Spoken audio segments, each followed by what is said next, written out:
Okay, there we go. Hiya.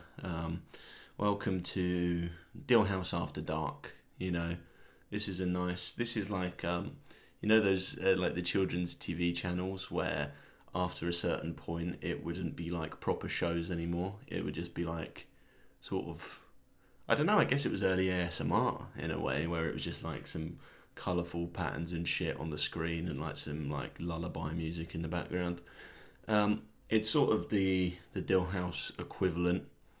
This is really Dilhouse After Dark actually makes it sound like it's going to be sort of like edgy or worthwhile as a project, which it's not.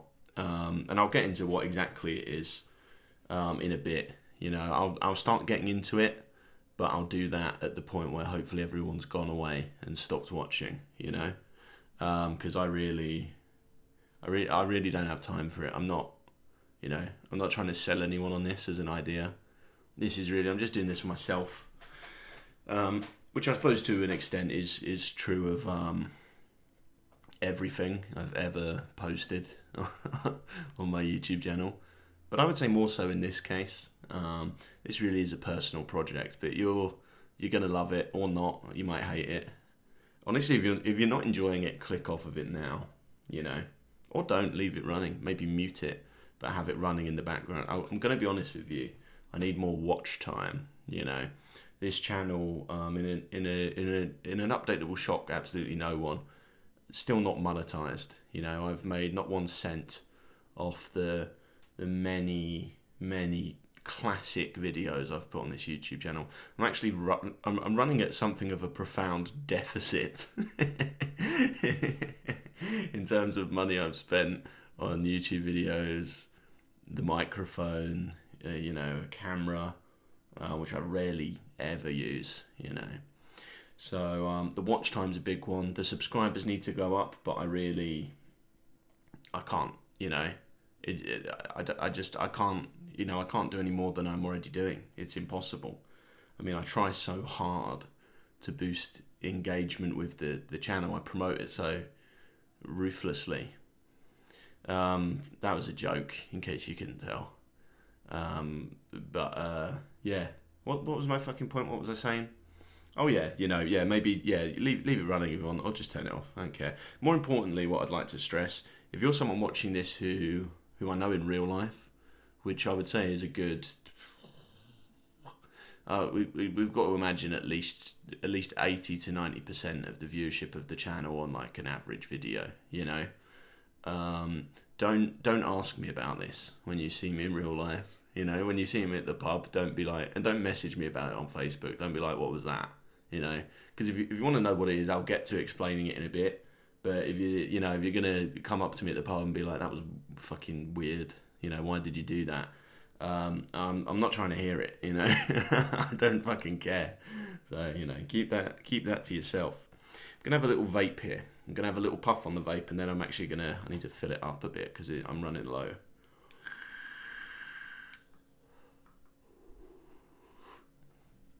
Lovely stuff. We'll turn that off. We'll fill that up, and that'll be a fun little. I'm actually out of breath. That was a deep pull on the vape. I shouldn't vape.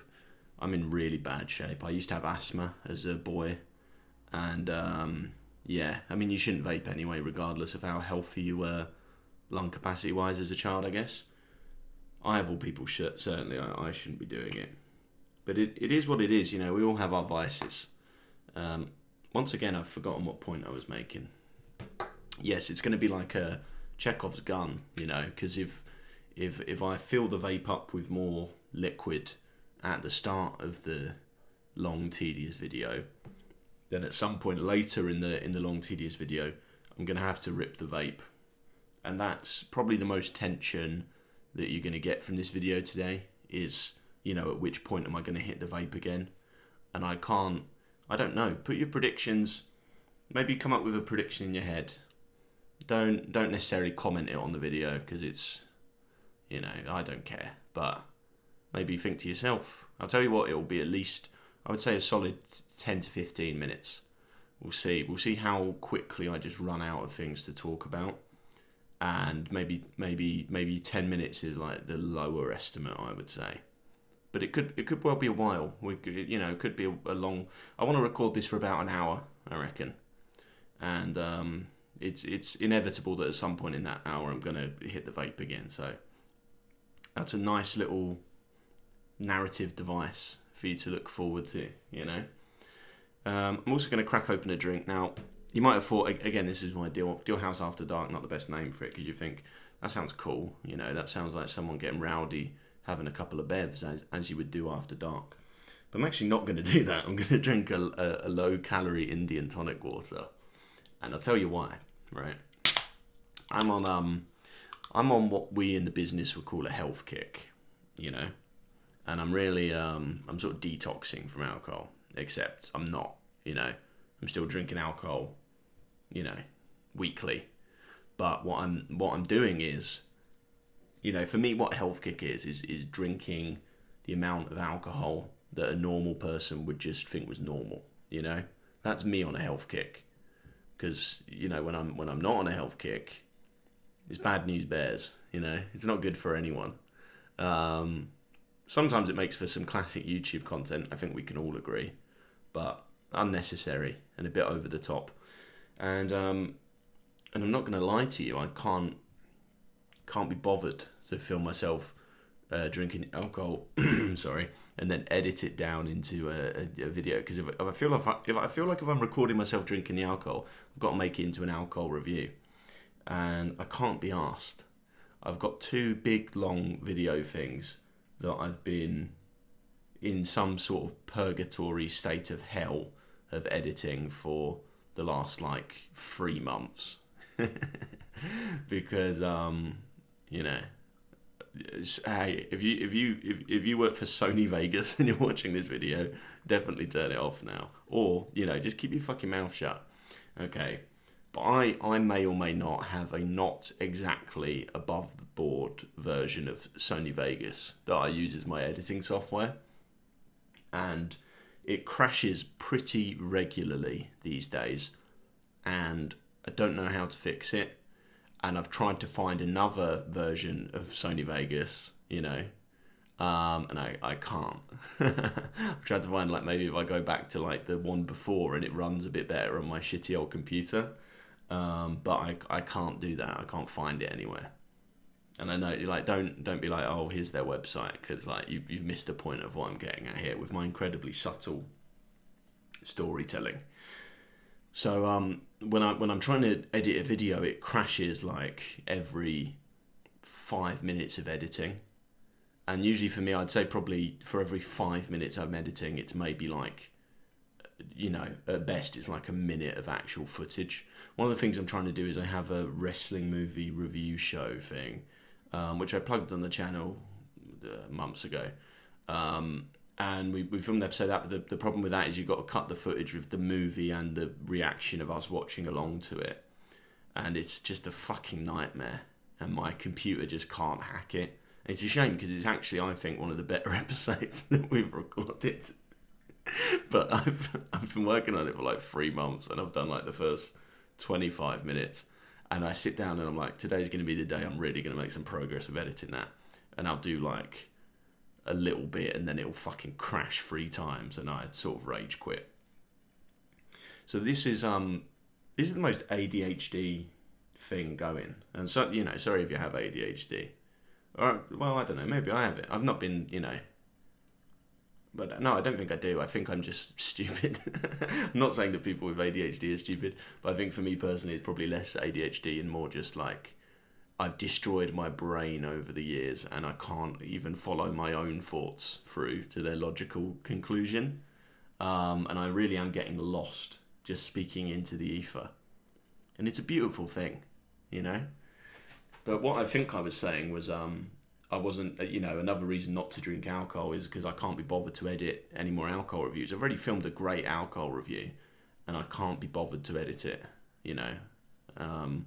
So it's better to just drink low-calorie Indian tonic water, which I think, for my money, is actually a better substitute for alcohol than drinking non-alcoholic beer or something.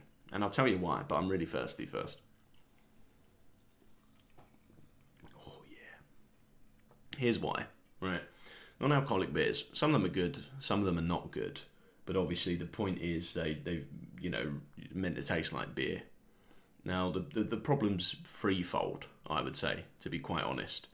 Number one, I'm not going to lie, drinking a non-alcoholic beer, it sort of makes me just want to drink a real beer, I'm like, because like beer, let's be honest, I like beer, there are some nice beers, but no one would, if it wasn't alcoholic, you wouldn't choose to go and drink beer all the time. A lot of people don't choose to go drink it even though it is alcoholic, that's why they invented, dark fruits and all that other shit. So that's the number one, is it's like, I just want a beer.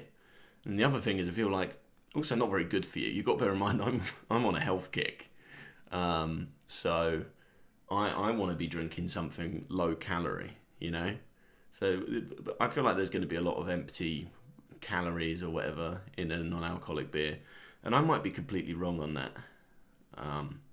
But I haven't cared to research it. I've decided to go with my gut, which I think is what you should do in this crazy industry. As a creative cat trying to make it out here in this mad world, sometimes you've got to follow your heart, and my heart tells me I don't want to drink non-alcoholic beer, because it's nah. And then the third reason, I guess, is this is also, it's just cheaper, non-alcoholic beer is the same price as regular beer. This is just a can of tonic water. Now I bought these from Tesco. You get 6 of them for like £2.25, I want to say it was. Or you can buy non-alcoholic gin and tonic, and it's like £1 per can of the same size.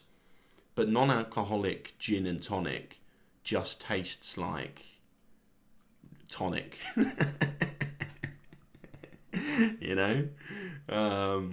So you might as well just cut out the middleman and just buy the tonic water. And the good thing is, tonic water's so fucking horrible that you sort of trick yourself into thinking it is alcohol at a certain point. It's not like, with non-alcoholic beer, I'm always aware I'm not drinking actual alcohol. But with tonic water, it takes me so long to drink it. This is why it's better than like juice, or just having water, because you don't want to open one of these and like neck it off, because it's tonic water. It's like, it's not that good. So you slowly sip it and it's like, it's bitter and horrible. I could imagine there is some alcohol in that somewhere.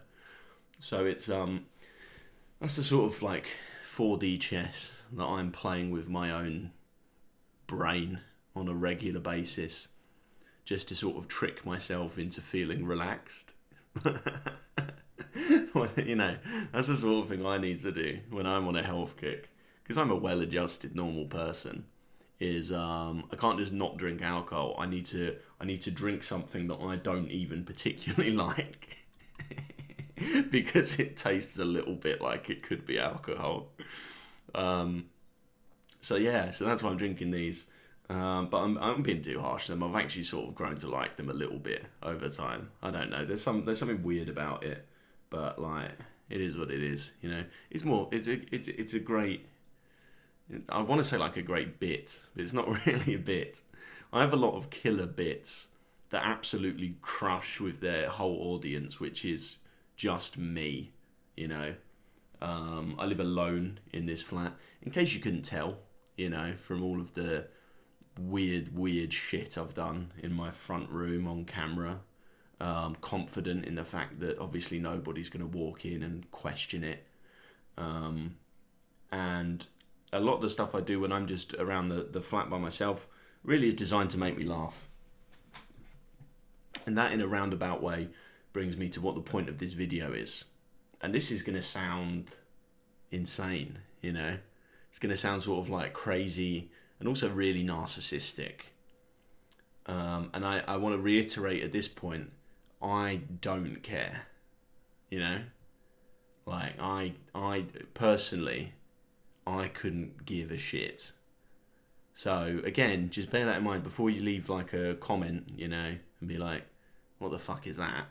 Or you message me, or God forbid, you bring it up in person when there are innocent bystanders, civilians, mutual friends around who haven't seen it, whose lives are better for having not seen it. and you bring it up, and they'll be like, "Oh, what's that?" And then someone will find it on their fucking phone, and it's like, "Oh, this is weird. Why is he sat in the living room in his sunglasses just talking to himself for an hour?" And I can't really explain it. I can explain the sunglasses is because I've put the lamp on because I wanted to give it a sort of ambiance, but it's also a bit too bright and near my head, so it was hurting my eyes a little. So I had to put the sunnies on. In terms of why I'm doing it, now this is going to sound incredibly insane, and I'm also not even convinced it's true, because I sort of, to be honest with you, I sort of just wanted to do this anyway, and then I sort of started to like rationalize what possible benefits it could have, and I've came up with some utter fucking garbage, you know. So I'll lay that out for you. I think most importantly, and look, you might not understand this if you're not creative. I was gonna say genius, but no.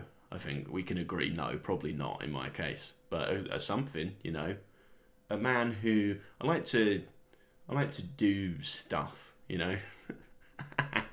Unlike many people in this world, I actually enjoy to do things, but what I really like is to feel like I've done something. Do you know what I mean? Like, it's the sense of completing a task that I think gives you a little rush of serotonin in your brain, which I'm down bad for. I crave. That shit's sweet nectar for me, you know. And I get a little uptick where I feel pretty good about myself when I've like but it can't just be anything, you know. It can't just be like, oh, I'm gonna go for a walk, and then I go for a walk, I'm like, oh, I did the walk. But it's like, that's nothing, you know. That's nothing. I'm constantly walking every day, whether I would like to or not, you know. That doesn't really make sense. Why would I not want to?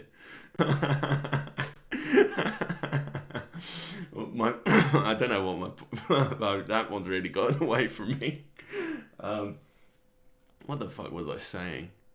No, it needs to be something not tangible, but like measured, you know.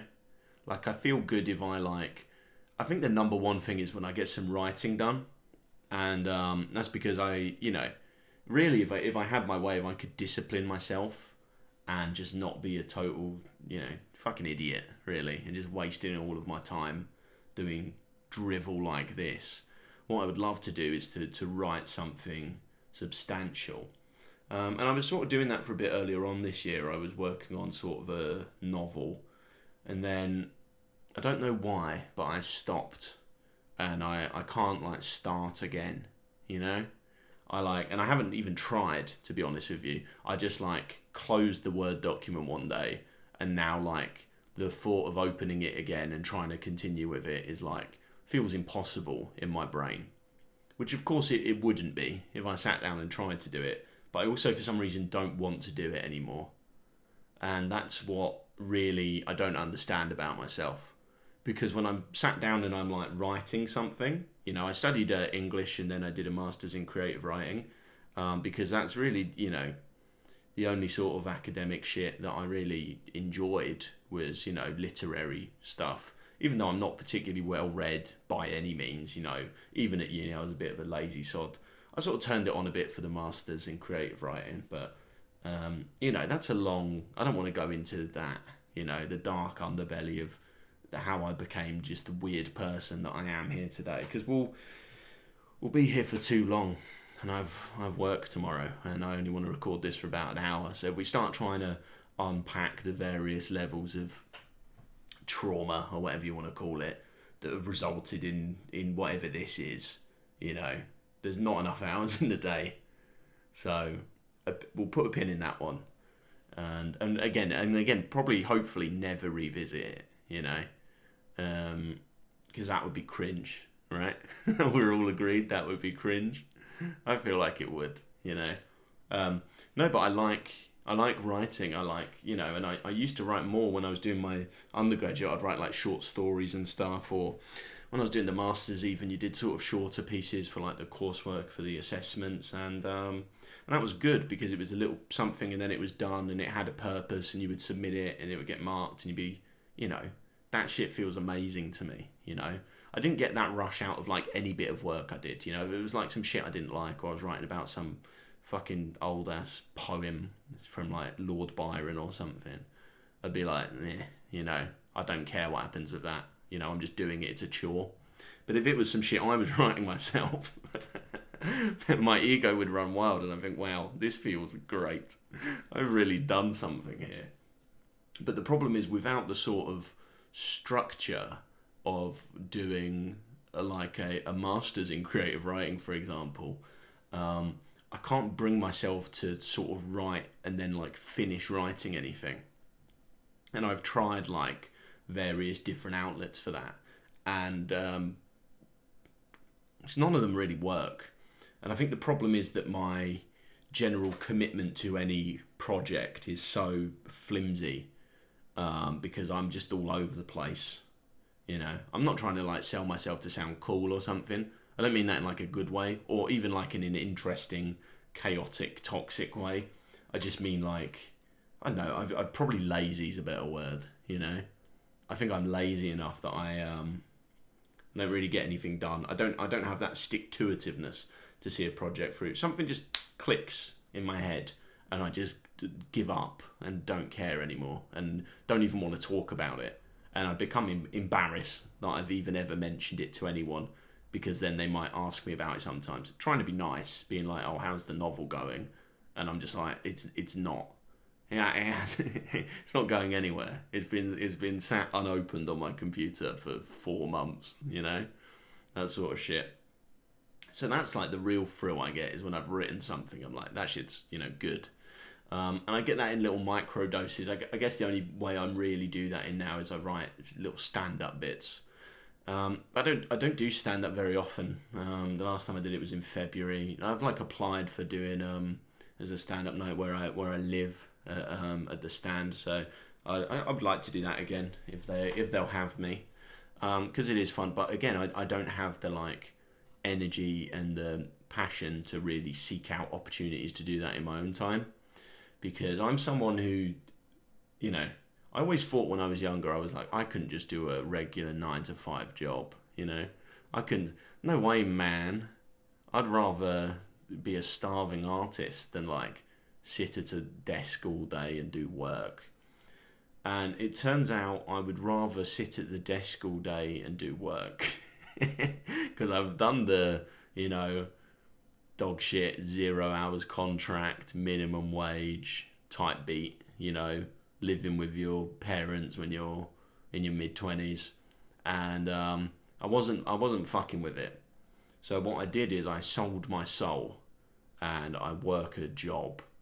And by the time I finish the job every day, I feel like I've been trampled. I feel like I've been kicked in the head repeatedly, and then like to the point where I can't often be bothered to like go on the PS4. People will be like, do you want to play some Warzone? And I'll be like, I don't have the energy to play Warzone. I've just worked for a day, which is really sad. But especially when it goes to like, like writing or like going and doing stand-up gigs in my own time, and I can't be bothered to seek it out. I'm too busy being slowly ground down to dust by capitalism, I mean, in a figurative way, I don't want that to be misinterpreted. I'm not saying I'm gonna like, die and be cremated and be like actual sort of dust. I mean, like, my soul is slowly being destroyed. But this sounds a lot more bleak than it really is, because I wouldn't say I hate my life.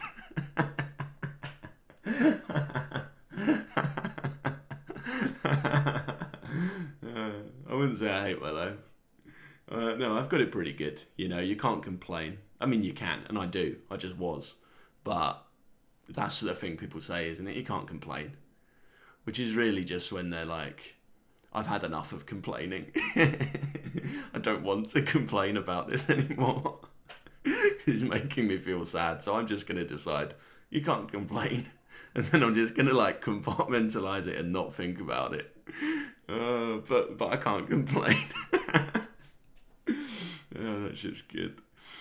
Did you think this is sad that I'm like sat here chuckling at my own like weird monologue? I think it's funny, but you you might think this is really fucking embarrassing, which is fine. You know, it's a free country. That's another good one. It's a free country, just to just to allow any sort of bullshit. You know, just saying like the worst things possible. Like the most hateful sentiment down in the core of your cold black heart, and someone will be like, "That's outrageous," and you'd be like, "It's a free country. Let me do my hate speech," you know. And I think hate speech. Well, I can't say it like that. Hate speech. It's unfortunate as a term because when you say hate speech, people assume like bigotry, which obviously is what it is. You know, that's what the term actually means in the real world. Hate speech is like, it is bigotry against like some sort of group. But what I like is like non-bigoted hate speech, you know? There's nothing I really enjoy doing more than talking about things I hate or people I hate, you know? That really is a big hobby of mine. You know, that is a passion, you know? A lot of my time and energy is devoted to hatred. But again, it's not in a racist way or something. It's like, no, it's targeted. It's targeted, to specific individuals who've wronged me in the past. And I'll never forget, like a ghastly terrorist incident. I will never forget it. Which is, and I know what you're thinking. John, you seem like you're in a great place emotionally. Thank you. I am. What the fuck was my point? That was like the weirdest tangent. I'm like trying to retrace my steps through the woods, follow the trail of crumbs to find like whatever that was. And I can't. Oh, right. Okay. I was still waffling on. Jesus, I need to speed things up. I actually for a second thought, is an hour going to be too long? We're almost half an hour in, and I haven't even properly finished explaining why I'm even doing it, which is typical Dilhouse fashion. You just sort of, there's no, brevity is the enemy of wit, or whatever. I don't even know what saying that was that I got wrong.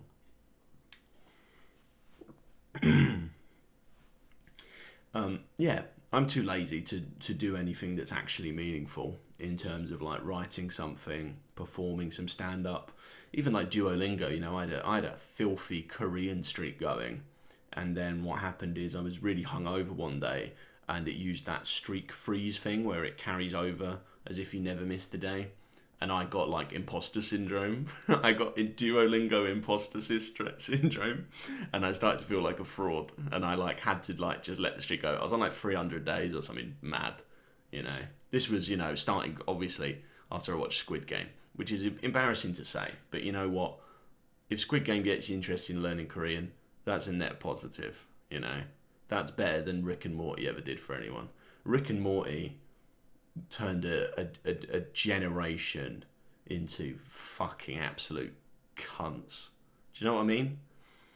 Do you know what I mean by that? Maybe a generation's too strong, but sometimes there's like a cultural influence comes along. Sometimes they're like nefarious in their like nature, and sometimes it's like not necessarily a bad thing on its own, but like the impact it has is like corrosive, That's how I feel about Rick and Morty. But it is a funny show, but I haven't watched it in a long time now. Anyway, the Duolingo streak abandoned. My dream of watching Squid Game without subtitles dashed. Maybe I'll try to do that again.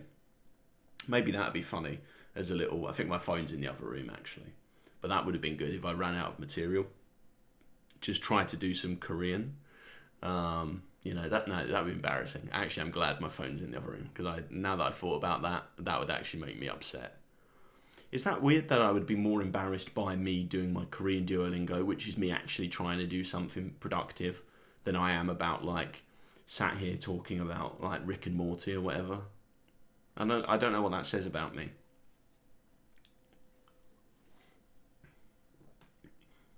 So basically, here's the gist of it. When I make one of my classic or not classic YouTube videos, I feel like I've done something. You know what I mean? I feel like, hey, I've put that out there, you know? Even if I've like, you know, if it's an idea that come to me one morning and I rush and film it on my lunch break and edit it and put it up and it's like not actually funny or substantive at all, which often happens, I still personally feel good about it, you know? I feel good about it. I'm like, I've done it. Look at that, it's done. I think it's the relief of like, it's the antithesis of what I was talking about before with like the long novels that I never like finish, or like these stupid fucking YouTube videos that are actually long and like difficult that like take forever to edit and like stress me out. So what I do to like counteract that is I'll have like a stupid idea, you know, like the other day I think I was just walking into town like drinking a beer and I was like, I could do a YouTube short out of this, and I did, and it was like, you know, what was the point? There was no point to it.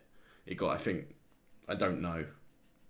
I'd be surprised if it got like double-digit views, but it felt good. I'll tell you that much. Felt great. So that's sort of what I was aiming at with this. I think is I was like, you know, I was in a bit of a slump today after work. The old ball and chain was really getting on my tits. I feel like I feel bad because sometimes I say things and you know, people don't always know whether I'm like joking or not, and sometimes neither do I. But that one was a joke, you know. Yeah, I was in a bit of a slump for whatever reason. You know when you get it sometimes when you get into like a bit of a funk and you're like, why the fuck am I in a funk? You know, I'm meant to be on a health kick. Why do I feel like shit? Not hungover, that's not it. Could I be sad? That's impossible. I'm supposed to be on medication that means I can't be sad, you know, unless the doctors are lying to me. And honestly, that's probably going to be the way a lot of people sort of descend into complete fucking insanity, you know, or not. What was I getting at there? I would love to get like a running tally of how many times I just like go, what was I saying again? Because I just lost my own trail of thought. But again, I'm not going to edit this. I'm going to record it, stop recording it. I can't imagine I'm going to watch it back before I post it because it's like going to be like an hour long and I'm not going to watch it back. But what I might do, and here was another sort of secondary thing I thought I could do, would be good. I need to like listen to shit when I'm going to bed. I need to like listen to, and it can't be music, you know, and I can't like watch a show on my phone or like YouTube or my telly or something. I need to like listen to like podcasts or something. Like I need to be hearing voices, but like not singing, you know, nothing exciting going on, just like talking, you know. Usually it doesn't even need to necessarily be interesting. One of my favorite things to do is to find, there's a wrestling podcast I listen to, and I go back to like, because they've been doing weekly episodes for I think like 10 years or some shit, and I'll go back to like just around in like the summer of 2015 and just download like a string of like 6 episodes, and I'll fall asleep listening to this dude talking about like how fucking dog shit WWE's TV show was that week, from like 7 years ago, and all of the stuff he's talking about like doesn't matter. Like half the wrestlers he's talking about have like quit or retired or something, or been blackballed, you know, some weird shit like that, and he's getting all passionate and worked up about it and how dog shit the WWE show was, and that soothes me. Hearing people like give out, you know, air their grievances, you know, it feels good. And I think maybe I'll start listening to myself, because I think it probably would be an easy thing to fall asleep to. Now, this is the point I was making before, is that's incredibly like narcissistic. Like, you understand how many like podcasts and like shows and shit there are out there, and what I'm pitching is that none of that's quite my cup of tea. So what I'm gonna have to start doing is record myself talking for 1 whole hour, and then listen back to it later that same night as I'm falling asleep. But there's something quite funny about that. Again, that's a good bit. Like, that is a good bit. And like, it's I don't know. It's not that good, but it's something. It's interesting. What's John been up to? He's been acting as if he's survived some sort of like nuclear holocaust, and he's the last person, and he's had to start redoing like bad talk radio by himself, and it's not enough for him to just do it. He then listens back to it. It's something a very lonely person who had sort of lost their mind a bit would do. And I wouldn't necessarily categorise myself in those terms, I mean, there's an argument to be made, but I feel pretty good generally. I don't know. I probably won't listen back to it. Maybe I will. I don't know. Maybe I'll listen back to it and I'll get really bored. But that's what I'm saying. I want to fall asleep. And what I also think would be good is if I can, if I could organise some of my ideas for stand-up comedy, and then I could start sort of like I could start saying them on this, and then I could listen back as I'm like falling asleep. And it'd be like that episode of Dexter's Lab where he taught himself French, but you could only say omelette du fromage, which I had someone tell me isn't actually the correct French for cheese omelette. And I can't remember if I Googled it to check if that was correct or not. But apparently that's not actually how you say cheese omelette, is omelette du fromage. But that's what I heard on Dexter's Lab, and that's what I'll believe forever.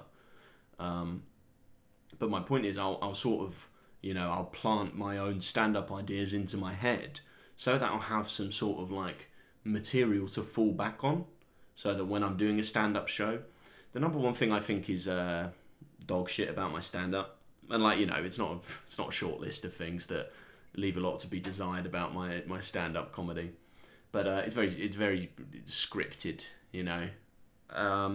which obviously for some jokes you need it to be like sort of more tightly constructed, and some things you can just have a general sort of idea of it and the exact wording doesn't matter so much. And I've been trying to move away from like, doing like overly really scripted, like memorized routines and shit, and just be a bit more natural. Because I found that when I'm actually doing stand-up, the bits I actually sort of enjoy the most and feel the best about, I mean, is obviously when I get lots of laughs, that makes me feel great. But second to that would be when something happens like organically, like when someone in the crowd will say some dumb shit and then you sort of bully them and then like people laugh and then you're like, oh my God, I've broken free from the simulation, I've gone off the rails, I've strayed from the script I wrote for myself for my show, and maybe I am actually funny instead of just like being able to give the illusion that I'm like funny or witty because I've spent hours and hours writing and rehearsing mediocre jokes, So I'd like to be able to go out and sort of riff a bit more. One of the ideas I had recently, and you can tell me what you think of this. Well, I mean, I say that you can't. I mean, there's no way for you can comment, but like, is anyone? How long has this been going? It's been going 39 minutes. So I honestly doubt if anyone did put this on, like, you're not going to still be listening to it now, which is really freeing, It's sort of like going out in public and you're just wearing shorts and you're not wearing any boxers underneath, which I'm not saying is something I do regularly, okay? But it's freeing, No one knows. Not if they're tight enough shorts. We don't want them too tight. There's a particular problem will arise from that. then that's a bad recipe. But you don't want them too loose either. If you're freeballing, you have to find that perfect medium, you know. But it's sort of similar to this because, like, in theory, I mean, my dad could watch this and like text me and be like, "What the fuck was all of that?" But I feel pretty confident and self-assured in the knowledge that that almost definitely won't happen, you know. So I think it would be good to anyway to do some stand-up bits, and again, it doesn't really matter what you think about them, but it's just it's more just for me to listen back to it and go, you know, get those imprinted in my mind, and really also hearing back and think, is there anything funny about any of that, you know? So one thing I wanted to do for a stand-up show is go out on stage, and instead of like doing like an opener and doing like a set or anything, maybe just going like, oh, you know, how's it going? Oh yeah, anyone here watch SpongeBob? And then, like, you know, if you've got a crowd of people who are sort of the demographic of the one place I'm envisioning myself going and doing stand-up, they'll be like, you know, some people will have seen SpongeBob. If no one has seen SpongeBob, the bit will not work. I can tell you that now. But almost maybe that would be funnier, to just persist with it to no reaction. No, that wouldn't be funnier. That would be crushing.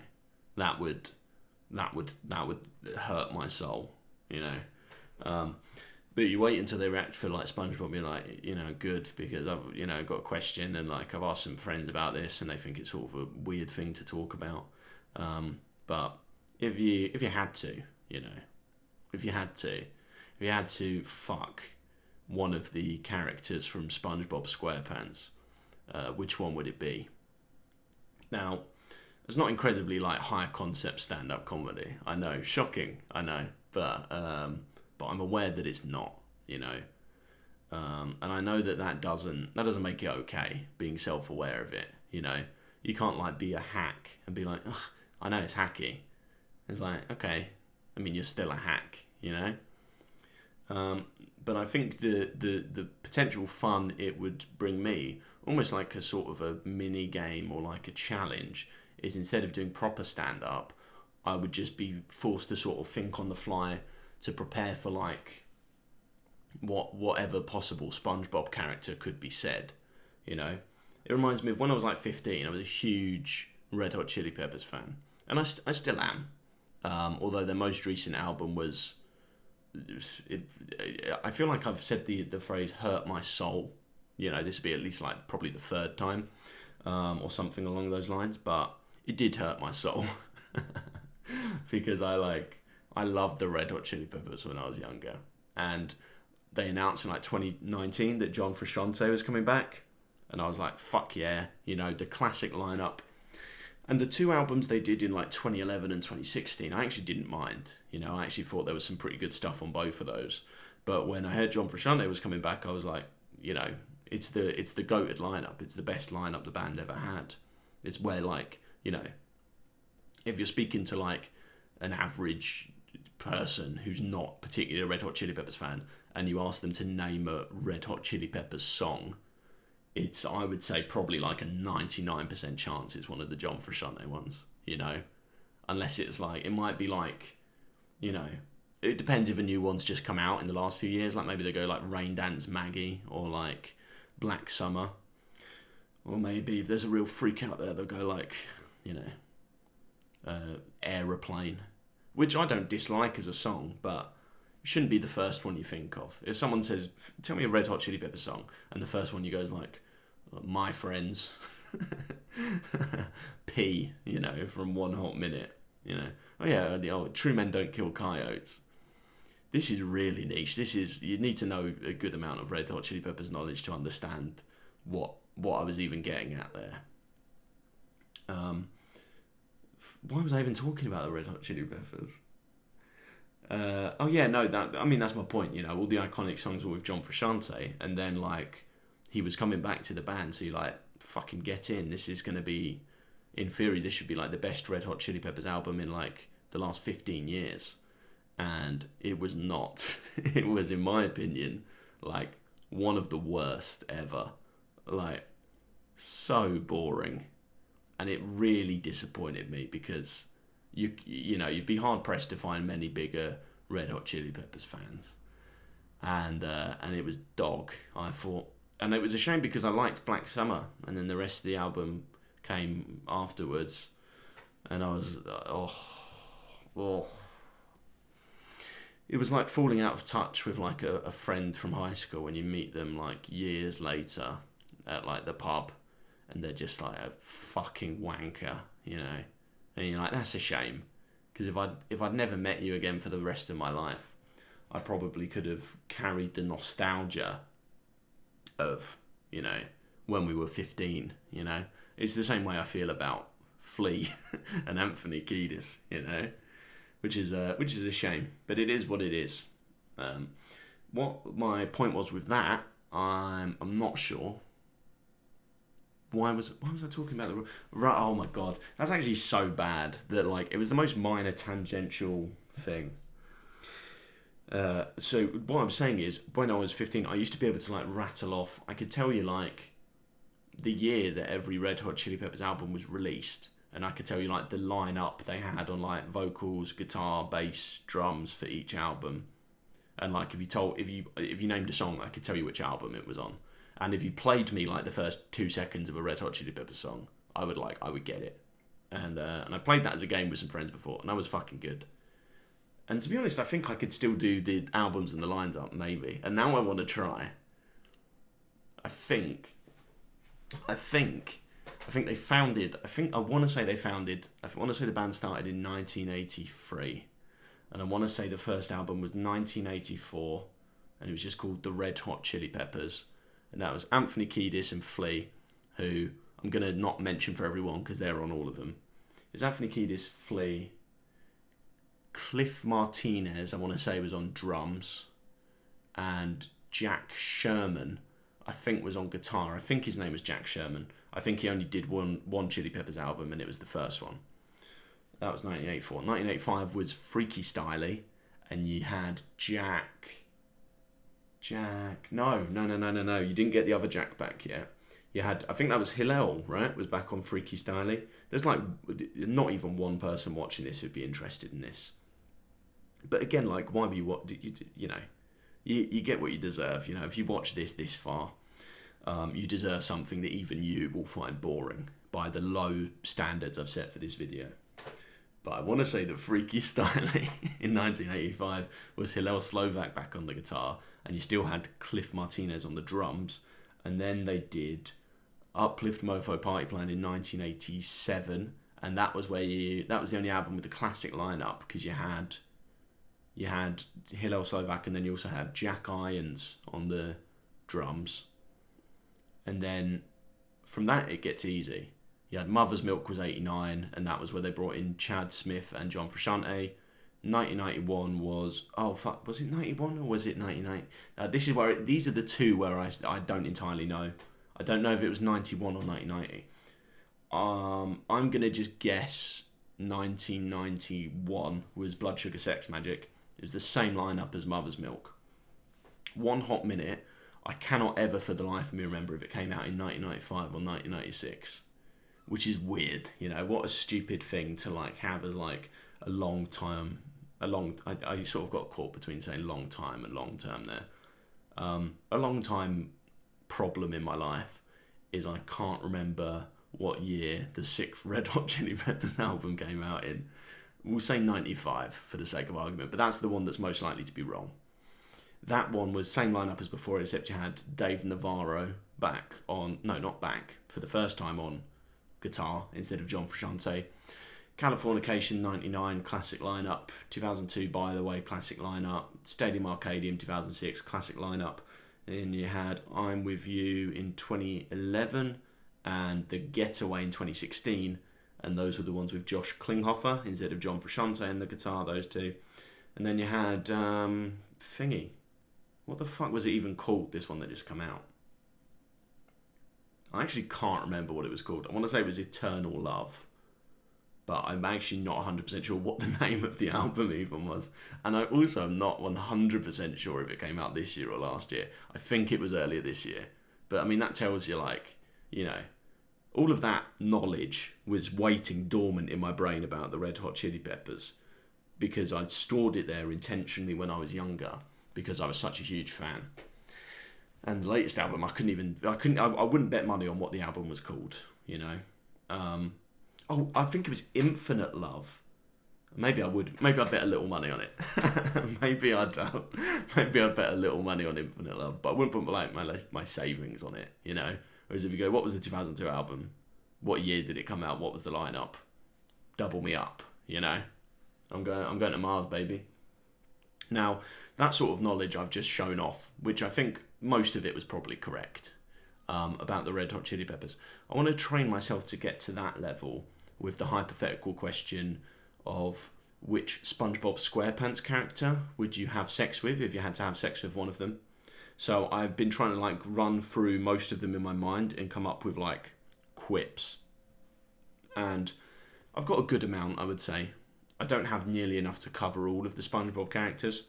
And the problem you run into doing this, if you're like inviting the audience at a comedy show to tell me which SpongeBob character they'd most want to fuck, is like someone's going to go for some weird deep cut answer, you know. Like the guy who hid the pickles under his tongue in that one episode, whose name I forget. Although to be fair, you know, that one wouldn't be a bad answer to get if I knew his name. Because you could be like, hey, you know, huge tongue, probably great at cunnilingus, you know, something like that. You got a good quip there. But to, you know, just rattle a few off. SpongeBob's probably one that will get said a lot. And then SpongeBob, you got some great material because SpongeBob has a lot of orifices, you know.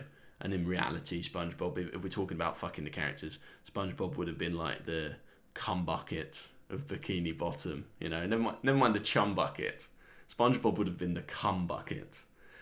Because all of the fish would have been fucking SpongeBob at once, you know, and it would have been a very crusty sponge on the inside.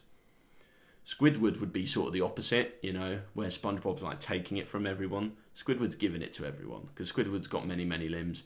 He's jerking everyone off, you know, getting them finished. And then he's also got a nose that sort of looks a bit like a fat cock. Mr. Krabs, bad answer.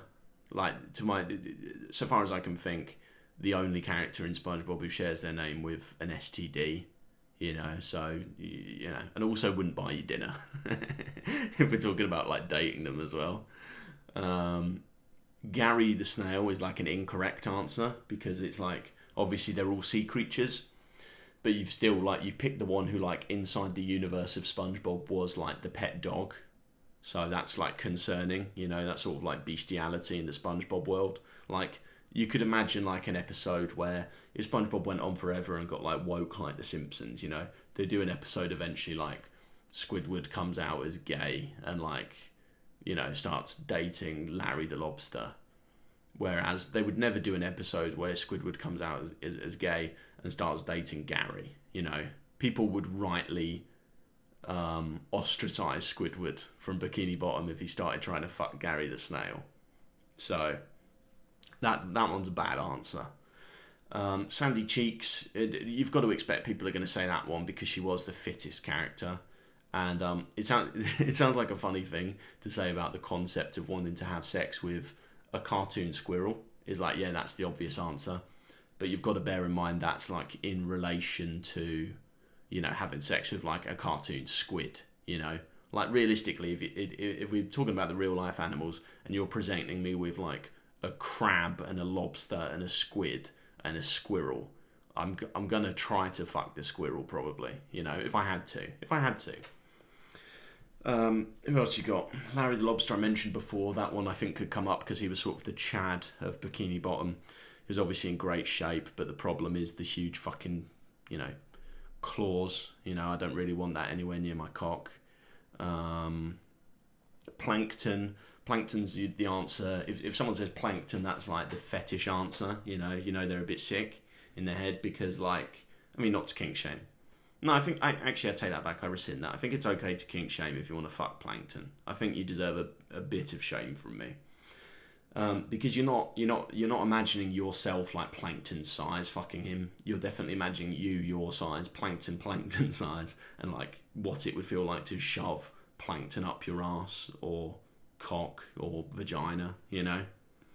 And then like Karen, Plankton's wife, someone might try to say to be funny, but that's actually like a self-report. That's like very sad. Like you're choosing in this hypothetical world of infinite possibilities, so many characters, and you're choosing the one that realistically you could do right now at home, which is just having sex with a computer.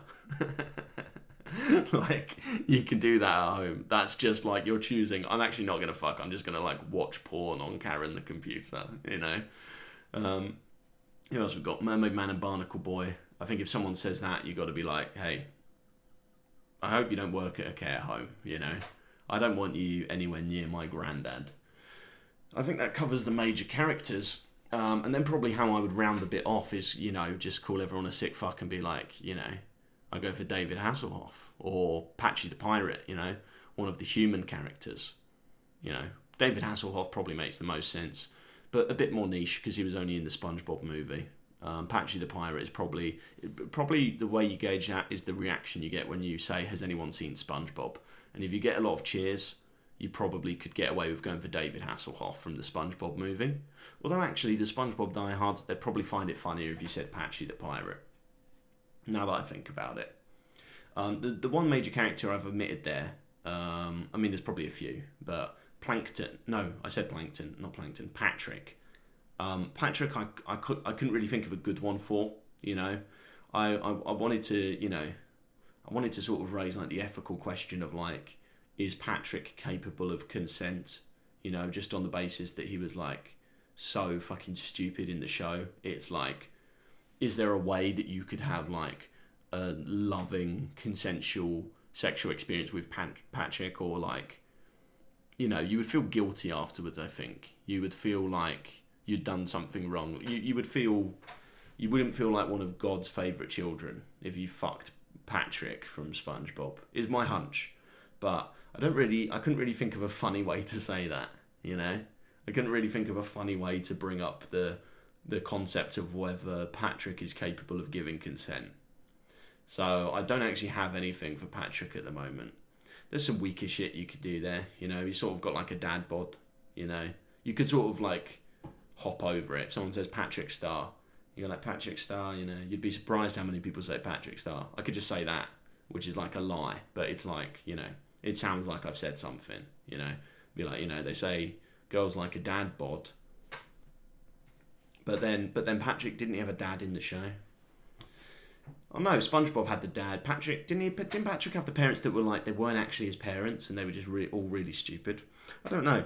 Probably what I should do if I was even going to come close to considering to go on stage and do stand-up and just have it be an hour of that, is I really need to watch a lot more SpongeBob, you know, because I feel like there are some key themes there that could be revisited to make that a better set. Because as I say, someone could throw some weird shit out there, like the guy who got really angry about the chocolate or whatever, and I wouldn't really have anything for them, you know. I would sort of be a bit fucked. Oh, okay, we're coming up on an hour. My throat is starting to hurt a little, you know, which I didn't necessarily expect because I sort of, well, I don't want to give away what I do for a living, you know. I make bread, that's what I do. I make that sweet, sweet Robert De Niro, but it also involves talking. That doesn't really give anything away, right? Like probably quite a lot of jobs involve talking, I would imagine. Although not, you know, I was about to say, you know, like all the jobs I've ever had, that's not actually true. Because I've had some bad jobs. I've had some dog shit jobs. But hey, if you count talking to yourself, then yes, every job I've ever had, it involves talking. You know, including this one. And including a hand job. Right? That's a good funny bit. A hand job. As a sort... No, it's not funny. Yeah, I don't know. I feel like it's time to hit the vape again. But this was... You know what? This is going to sound really, really sad because in theory, you know, if you're at this point, I mean, maybe you skip to the end to see if it got good. And boy, would you have been vindicated if you did so. Only if you caught like the last 5 minutes of SpongeBob related stuff. because that was like the only real material. That was the only like substance to it that wasn't just like a lost thought swimming around this ocean of bullshit, you know. That was actually quite poetic. That was like something out of a John Green novel. The ultimate poetry. The greatest, most poetic writing of all John Green novels. But no, I'm not bashing John Green. I love that shit. When I was 15, when I wasn't memorizing Red Hot Chili Peppers when I wasn't memorizing Red Hot Chili Peppers band lineups. Can you see how you can see why it takes me so long to edit my videos? Because I misspeak like so often, because I've just burnt through so many brain cells that like the sentences just don't really form. Like I don't know where they're going. They don't have like an actual conclusion. They're like, I stray off the path and I get lost. And like I don't know what I was talking. John Green, yeah. When I wasn't memorizing the Red Hot Chili Peppers band lineups, I was reading John Green young adult novels, and boy was I enjoying them, you know. And boy was I thinking about manic pixie dream girls, and I wonder who the manic pixie dream girl at my school will be, you know. Just like going to school in Essex with like a bunch of like girls with like dyed orange skin from tan who were like horrible and didn't like me, and for good reason. Like I wasn't a man to be respected at school. I wasn't a man at all. I was a boy, for one thing. I wasn't held back, but I wasn't a very likable person. I know that's going to shock you, because you're looking at me now and thinking, one word for this guy, likable. I was somehow worse when I was like 15, 16. So it's not like, you know, I'm not saying it in like an incel manifesto way where you're like, and all the girls, you know, like Elliot Rodger, like, and all the girls at my school never paid me the time of day, even though I had like the best haircut and I was so handsome. It's like I wasn't handsome. I was like less handsome than I am now. And honestly, you might not have thought that such a thing was possible, you know, but you should have seen me when I was 16. I was a real gormless, spotty motherfucker. And I still am, to some extent, but it was worse. And my hair was really long. My hair was really long. I thought I looked like John Lennon. I didn't. I looked, you know, I just looked bad.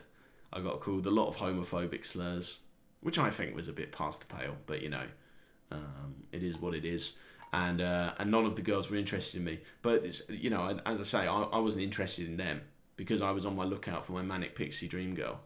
And I was stunned that none of the three girls called Charlene in my year at my school wanted to like drink red wine with me and read Kurt Vonnegut books at night, like in Looking for Alaska, you know.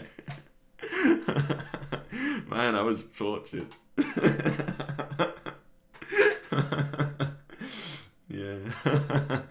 I think probably John Green to an extent, and this is what I mean, you know, when I talked about Rick and Morty before, you know, I feel like people grew out of their cringy John Green phases, you know, and I'm not saying that everyone who like read John Green books was like that, but there was definitely like a subsect of people that would have been like, this is going to be my life, you know, it's like I'm in a John Green novel, like, you know, Perks being a wallflower or something, which I know wasn't John Green. Before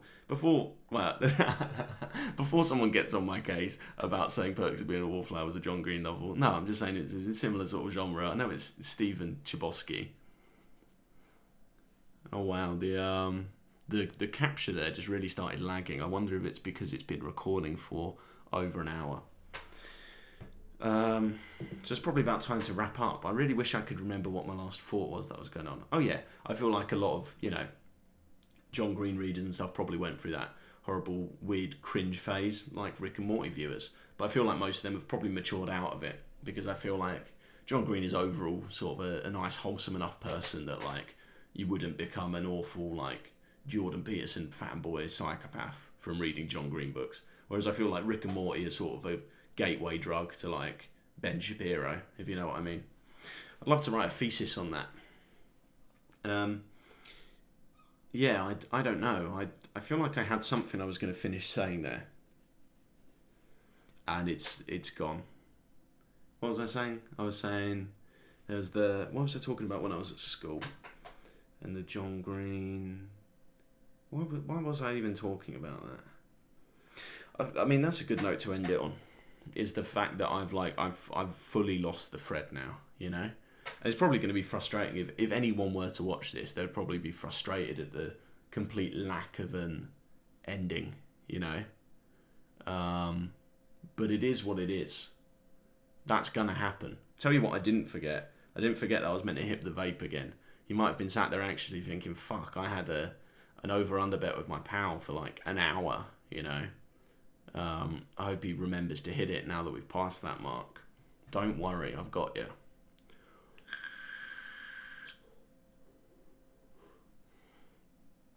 But I think it's, I understand how sad and cringe it is to say, but I've enjoyed doing this, and I might do it again. And you can't stop me, you know. It's my YouTube channel, and I'll do what I please with it. And if this is what I please to do, this is what I please to do. And you know what? I'm going to stop recording this, and I'm going to go to bed deeply happy and like peaceful at my core, because I'll be like, killed it. I really killed it with that one.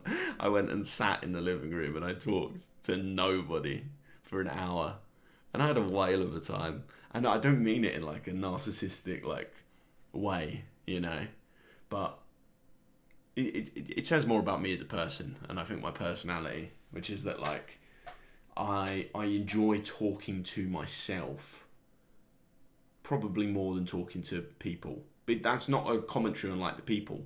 That's no judgment on the people. But that's because I'm such a fucking like weird idiot that like the stuff I want to like talk about and the things I'm thinking in my head, I don't communicate so good when I'm trying to have a conversation with people, you know. So usually like if I'm like at the pub, I'll be like, oh yeah, I had a new idea recently. What if Ben Shapiro was in Family Guy, you know? And Peter Griffin was, oh geez, Lois, it's Ben Shapiro. That was one of my worst Peter Griffin. No, I can't say that. I do a bit of Stewie, I think. Ooh, Brian. Ben Shapiro's moved in next door.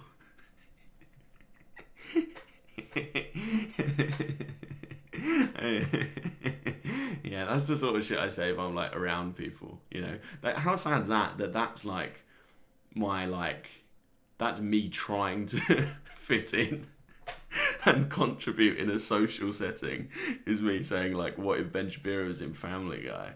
Whereas whatever this was, these words can only be uttered in a man's flat when he's by himself, or a woman's, you know, or a non-binary person, you know. I'm not judging here. I don't think I'm special, you know. I do think I'm special, but I don't think I'm special because I'm a man, you know. I think I'm special in a horrible way.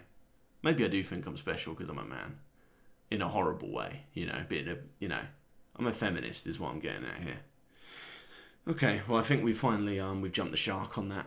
So I'm going to stop recording that now, and then I'm going to render it. I'm going to put it on YouTube, and then I don't think I'm even going to watch it back. I was thinking before, like, it would be good to like listen to it back and when I'm going to sleep. I think it's actually funnier if I just don't. If I just try to like forget all about it, and then maybe in like 3 weeks I do another one, and I probably say like 90% of the same shit over again, and I'll never know. Oh, that's going to be good. What a blessed life I live. You know, I live, I leave, I live. What a blessed life I live. You know. And that's what I'm saying. You remember earlier I said I was in a slump earlier today? I've really giddied. I've really raised my own spirits. Do you know how sad that is? But I feel great. I feel like I'm actually in a good mood now, you know. I feel like I could like go do something sociable now, you know. I feel like I've amped myself up just by like talking about fucking bullshit. Alright.